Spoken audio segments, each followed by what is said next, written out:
কাট্টলির সবুজে মোড়ানো উপকূলে উড়ন্ত বকের ঝাঁক, সাদা পাখির দল সমুদ্রের দিগন্তে যেন এঁকে চলেছে নৈসর্গিক এক চিত্রকর্ম। বঙ্গোপসাগরের এই চট্টগ্রাম প্রান্তে এলে ধরা পড়ে এমন ডানামেলা পাখিদের সৌন্দর্যের প্যারেড। দৃশ্যপটে আরও ধরা পড়ে ম্যানগ্রোভ, বালুকা বেলা কিংবা ব্যস্ত জেলেদের জীবিকার আয়োজন। চট্টগ্রাম নগর ঘিরে মুগ্ধতার গল্প নিয়ে জেগে আছে এমন 16 কিলোমিটার উপকূল। মানচিত্রে কোথাও মাথা তুলে বিস্তীর্ণ মনোরম পাহাড় সারি, কোথাও প্রাণ জুড়ায় কর্ণফুলীর বাঁক।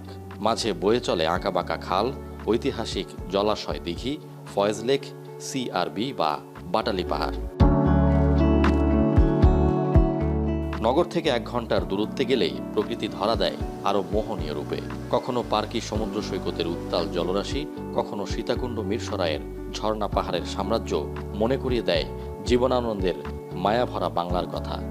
পাহাড়, সমুদ্র, নদী বেষ্টিত এই চট্টগ্রাম, কিন্তু চট্টগ্রামকে একটা ট্যুরিজম হাব হিসেবে যে গড়ে তোলার যে সম্ভাবনা ছিল সেটি কিন্তু কাজে লাগানো যায়। চট্টগ্রাম, সিলেট, কক্সবাজার সহ অনেক স্থানের তুলনায় পিছিয়ে রয়েছে।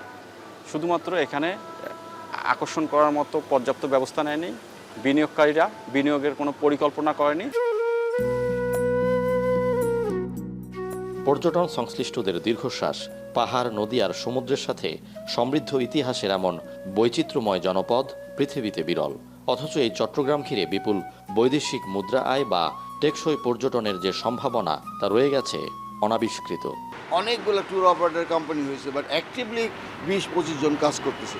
বাট ম্যাক্সিমাম ইন আউটবাউন্ড মানে দেশের বাইরে লোক যাচ্ছে, আর domestic tourism, but international tourism incoming খুবই কম। দ্যাট অনলি পসিবল, এটা তো প্রাইভেট এন্টারপ্রেনিয়ার সঙ্গে নট পসিবল। এটা গভর্নমেন্টের সব দরকার আছে। আপনি ইনফ্রাস্ট্রাকচার বিল্ড আপ করেন, রাস্তা বিল্ড আপ করেন।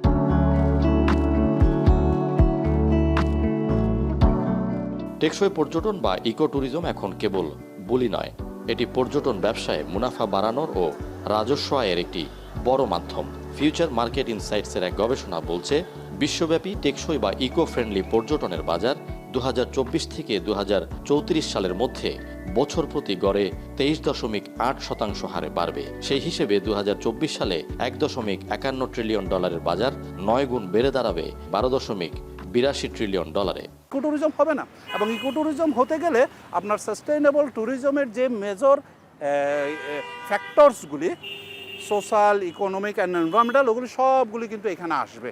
নেচারটা এখানে থাকবে, নেচার কনজারভেশন ইম্পর্টেন্ট। কালচারাল হেরিটেজটা রক্ষা করতে হবে।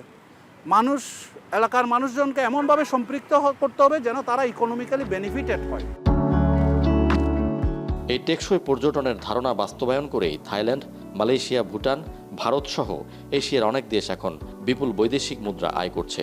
সেই দৌড়ে আমলাতান্ত্রিক জটিলতায় আমরা অনেক পিছিয়ে যাচ্ছি, জানালেন খোদ মেয়র। চরবাকুলিয়া একটা চর, সেখানে প্রায় 400 একর জায়গা আছে। আমি সেটাকে একটা ইকো ট্যুরিজম পার্ক হিসেবে ঘোষণা করেছিলাম। বাট দ্য থিং ইজ, আমি যখন সেটা জেলা প্রশাসনের কাছে অ্যাপ্লিকেশন দিলাম, সেটা পরবর্তীতে সেখানে ভূমি মন্ত্রণালয় সেটা ইন্টারফেয়ার করেছে। যে কোনো কিছু করতে যান যে এত বেশি প্রসিজিওর, সেগুলো মেনটেন করে দেশে আমরা যারা কিছু করতে চাই আমরাও পারছি না, বিদেশের কেউ যদি এসে দেশকে কিছু করতে চাই তারাও পারছে না।